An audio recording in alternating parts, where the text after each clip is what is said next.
I boarded a trotro from Circle to Medina one day on my way to seek financial help from my sister. She has always been sending me mobile money and she had started complaining, so I wanted to go and see her personally to talk and see what she can do to help me and my daughter. The father of my daughter abandoned us and I have been taking care of the child on my own. I knew lorry fares had gone up recently, but I didn't know it had gone up by that much. I had not eaten all day, so the moment I sat in the commercial vehicle, I bought some plantain chips and began chewing. The vehicle got full not long after I joined, and the mate began taking the fare from the passengers. I checked my purse to get my money ready, only to realize that the money I had on me wasn't enough. My heart started beating really fast. This was one of those embarrassing situations no one wants to find themselves in. When the mate got to me, I tried to speak to him in a low tone to please accept the money I had on me, but he refused.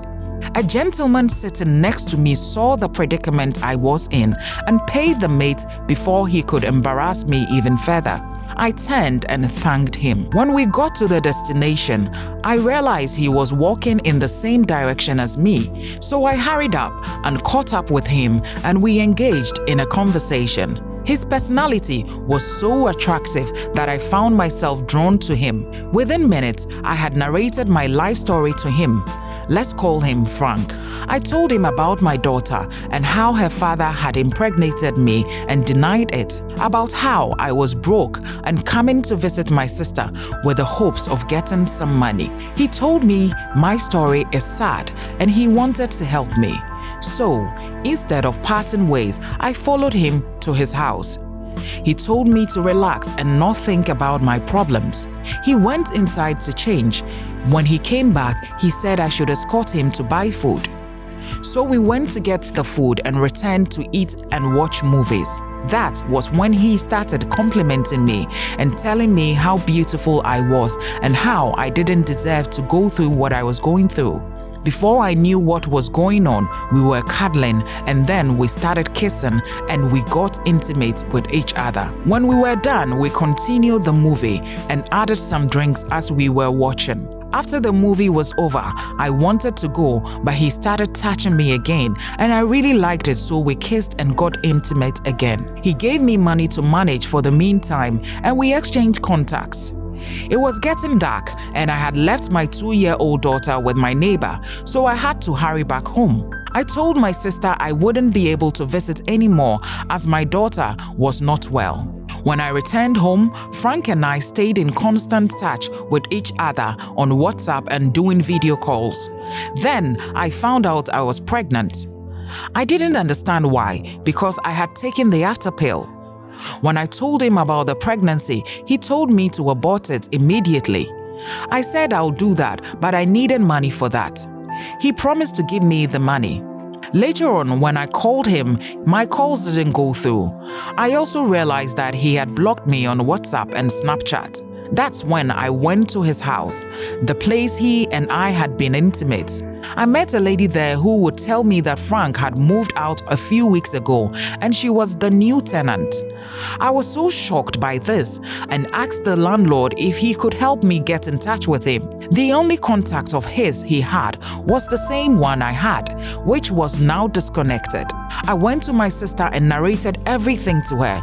She was very angry with me, but she took me to the hospital for antenatal, and it was there that they discovered that in addition to the pregnancy, I had also contracted HIV/AIDS and hepatitis B. Trust me, if it had not been for my sister, I would have taken my own life. She asked me if I wanted to keep the baby since the father knew what he was doing by transmitting the disease to me and impregnating me on top of it. I don't personally support abortions, and the doctor assured me that I could undergo treatment to ensure the baby is born without the sickness. However, I am in this peculiar situation where I can't even feed myself and my daughter, not to think of adding another child. Even women who have only one child struggle to find a man, how much more a woman with 2 children belonging to 2 different men. So my sister and I got rid of the child. I suffered enough during the procedure, but it was over eventually. I have started taking my ARVs for the HIV and also being treated for the hepatitis. Just some few days ago, my daughter's father messaged me. From the way he was talking, he wanted us to get back together. He asked about his daughter, and he said that things are now going well for him and he needs my forgiveness and wants to be back in our lives. This whole thing has made me regret my escapade with Frank all the more. I think it's the biggest mistake of my life. I didn't have any sickness while dating my baby daddy. Now, the story is different for me. Part of me wants to just accept him back and infect him because he has caused me so much pain. If he had just accepted his daughter and stayed with me, I wouldn't have met Frank in the first place. Another part of me wants to forgive him and accept him back. But that will mean that I would have to tell him my status, and I'm not sure he will stay with me if he finds out. Only my sister knows about it for now. I'm just 22 years old and I am already going through all these problems. I need advice.